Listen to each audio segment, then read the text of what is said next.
I think number one, you have to work on your leadership and always evolving as a leader, connecting with your people, helping your people feel like they matter, and having a vision for them to look at and to follow. And so the foundational work has to be in place. They have to know that you care and you're a company and you're a brand worth working for, and providing that love and that safe space for them where they feel accepted and feel successful.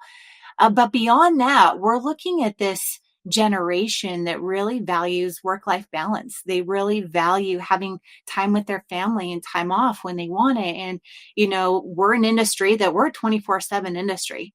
If I wanted to, I could work my techs 24 hours a day, 7 days a week, especially in the heat of summer when we just have so many calls. But to really, help them, show that I care about them, and to honor that work-life balance, because that's what I want in my life too.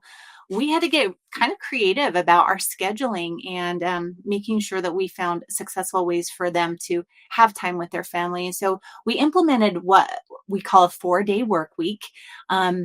We have 2 separate schedules. We have a Monday through Thursday schedule for our service tech. So they will work Monday through Thursday. They do that 2 weeks in a row.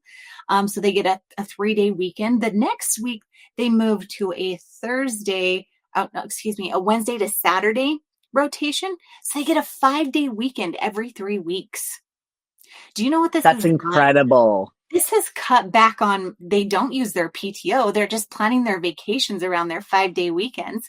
And when they don't have a 5-day, they go to 3-day. There is that 1-day transition as they're moving back into the other one. But the rotation has been so cool. We've seen them recruiting and bringing their friends on, because their friends are like, wait a minute, how did you get a 5-day weekend? Every 3 weeks you get a 5-day weekend?